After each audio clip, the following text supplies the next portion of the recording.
Apple or Samsung, iPhone or Galaxy, Android or iOS. If you're like most people, chances are you chose one of these options sometime in the past and have stuck with it since. According to this study, Android has a roughly 89% retention rate, with iPhone trailing just behind at 85%.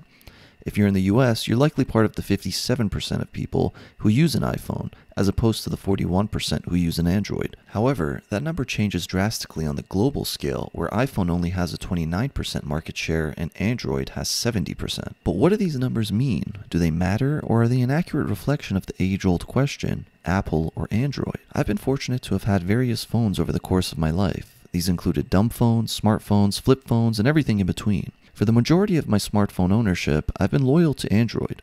My first official Android phone was an HTC Evo. I've also had a couple iPhones along the way, including the 3G, 4S, and most recently the 14 Pro Max. However, after the 4S, I've been predominantly using Android phones, specifically from Samsung. I currently daily drive the S24 Ultra, but for the past year, I've attempted to switch to Apple's iPhone 14 Pro Max. I'd like to share why I decided to put the iPhone aside and stick with my Samsung and the Android operating system in general. The first reason is that Android offers unparalleled customization options. From keyboard layouts to character hold timing, Android allows for personalized tweaks that iOS simply can't or chooses not to match. With Android, you're not just limited to changing wallpapers, you can completely overhaul the look and feel of your device with things like custom launchers, themes, and widgets that are generally more interactive than the ones you find on iOS. Whether you want your device to reflect your personality or enhance your productivity, I feel that Android gives you much more freedom to really make that device your own. Reason number two is kind of on the same note, and it's the sheer depth of customization that Android allows. If you want to change, for instance, your size or layout of the keyboard, you're able to do that. If you want to change character hold timing on that keyboard, you can do that as well. Place a widget on your home screen, well, you can interact with it far more without having to launch the actual app on Android, whereas on iOS, most of those widgets aren't as interactive and don't provide as much functionality.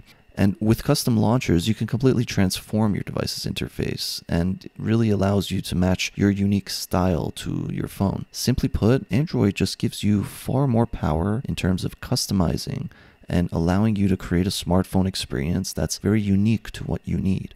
Now, reason number three is specific to Samsung, but it can also be said about Android generally, and it's that the hardware variety is unmatched in the smartphone market. Whether you're looking for a budget-friendly option or a premium flagship, Samsung offers that, and if you don't like Samsung's offerings, you could always jump to other brands within the Android ecosystem.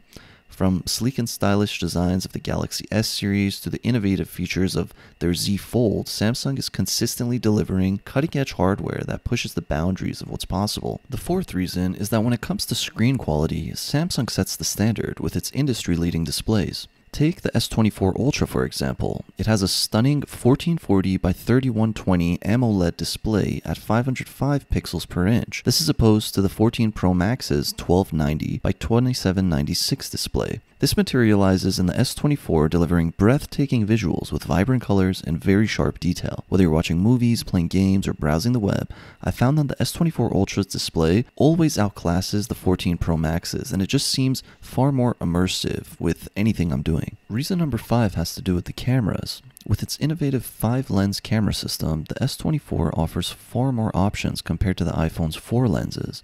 Whether you're shooting in low light or capturing fast-moving action, the S24 Ultra's advanced cameras feature more options to work with. On top of that, with its 200 megapixel main camera and 8K video capabilities, the S24 Ultra offers a much more powerful alternative to the iPhones. So, in conclusion, the main reasons I decided to stick with my Samsung over the iPhone is the sheer amount of customization, the hardware variety Samsung offers, screen quality, and of course the camera versatility. I just feel that Samsung offers more for what I need, and I just simply couldn't get used to how restricted and narrow the iPhone feels. It seems like they're doing a good job appealing to a broad audience by simplifying a lot of things, but I just like the fact that Android offers you so many more options, and of course you have the hardware variety as well. So if I'm unhappy with a direction that Samsung is going with their design of their next phone release, I could always jump to another brand within the Android ecosystem where I'll still have all of those OS features without compromising whatever features or quote-unquote changes that Samsung is making to their devices that I wouldn't be happy with. Whereas with